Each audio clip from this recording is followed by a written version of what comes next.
dans le prochain épisode de Demain nous appartient. Tandis que la vie de Tristan est bouleversée à jamais, Victor est aveuglé par la vengeance. Chloé et Alex, de leur côté, tentent à nouveau de percer les secrets de Judith. Capture d'écran TF1. Attention, les paragraphes qui suivent contiennent des spoilers sur l'épisode de Demain nous appartient diffusé demain soir sur TF1. Si vous ne voulez rien savoir, ne lisez pas ce qui suit. Mardi 22 octobre dans Demain nous appartient. La résolution de l'affaire bouleverse à jamais la vie de Tristan Ospoon. Justine fait savoir à Tristan qu'elle ne supporte pas de voir sa mère en prison à sa place et lui fait jurer de s'en tenir à leur version des faits.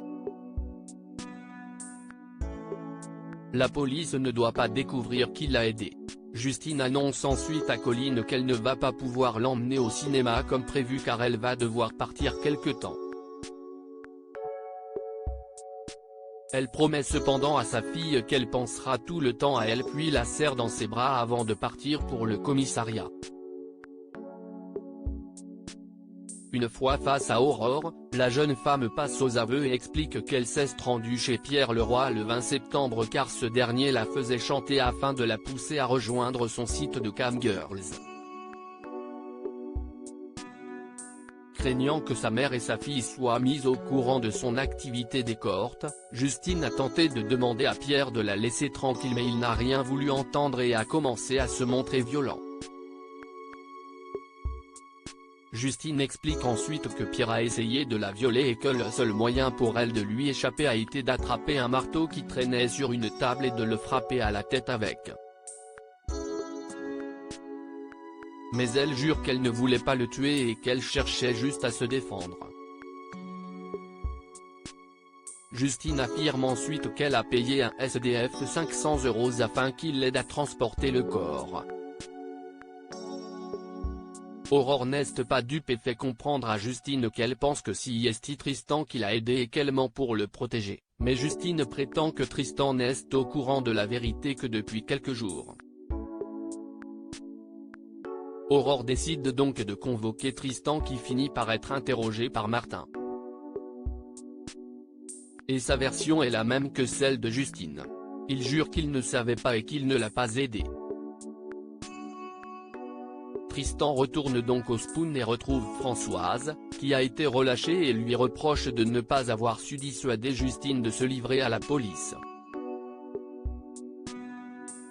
Mais Tristan lui répond que si Justine a tout dit aux flics c'est parce qu'elle les met trop pour la laisser pourrir derrière les barreaux à sa place. Aurore, de son côté, fait savoir à Sarah qu'ils vont en rester là dans cette enquête et se contenter des aveux de Justine. Sarah se rend ensuite dans la cellule de la jeune femme et lui annonce qu'elle va être déférée devant un juge. Elle ajoute qu'elle est désolée de tout ce qui lui est arrivé et assure qu'elle pourra compter sur elle en cas de besoin. Justine la prend alors au mot et lui demande de lui rendre un service.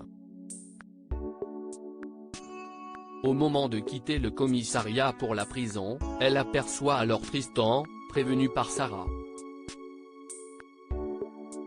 La jeune flic leur laisse 2 minutes pour se faire leurs adieux.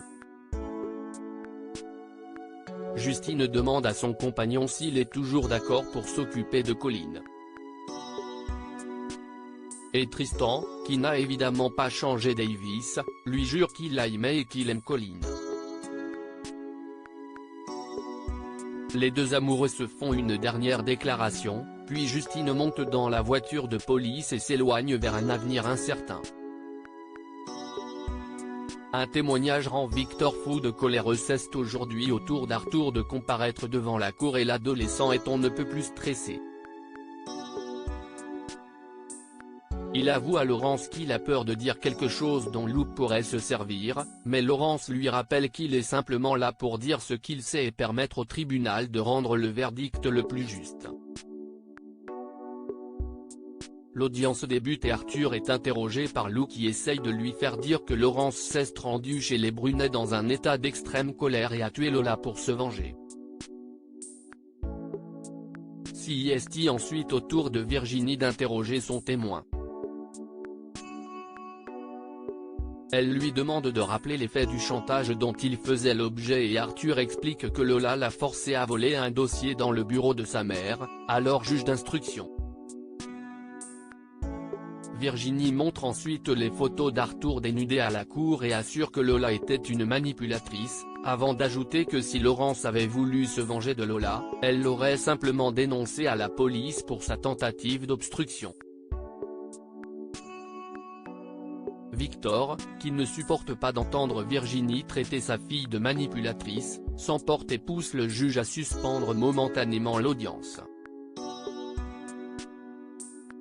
Lou demande à Victor de se reprendre et lui rappelle que le prochain témoignage est celui de Robin Bélanger, qui devrait faire pencher les choses en leur faveur. Mais à la grande surprise de tous, une fois à la barre, Robin admet qu'il était fou amoureux de Lola puis avoue qu'il comprend le geste de Laurence.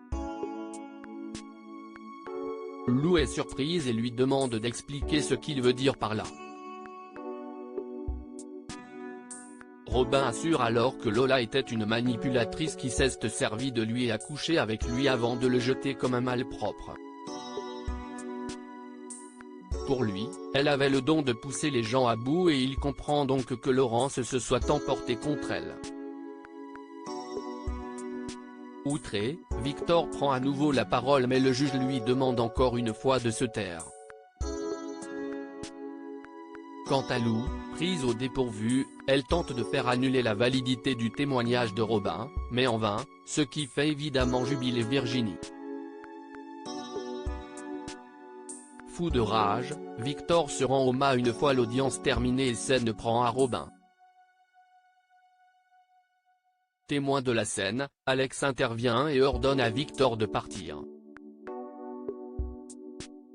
Mais Brunet promet qu'il n'a pas fini avec eux. Judith confronte ses parents. Alex et Chloé tentent d'amener Judith à leur parler d'elle-même de sa sexualité en évoquant les changements que sa vie a dû connaître en un an, mais l'adolescente parvient à esquiver la conversation. Chloé fait alors part de ses doutes à Anna et Marianne et leur confie qu'elle pense que Judith est lesbienne. Une nouvelle qui n'enchante guère Marianne qui va jusqu'à dire qu'après Bart et André, il ne faudrait pas que cela devienne une habitude dans la famille. Anna leur fait alors remarquer qu'elles ne sont pas loin d'être réac, tandis que Maxime, qui a entendu toute leur conversation depuis la cuisine, semble extrêmement amusé par la situation. Plus tard, Judith, mise au courant des soupçons de ses parents par son frère, confronte finalement Alex et Chloé et leur explique que Mendy est un garçon qui est rapidement devenu son meilleur ami à Los Angeles. Les Delcourt sont rassurés mais sont également obligés d'admettre qu'ils n'ont pas vraiment fait preuve d'ouverture d'esprit.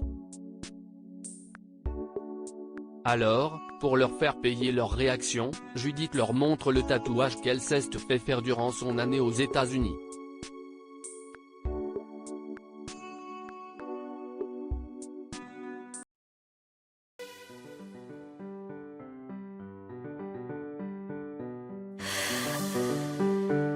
The man I love just had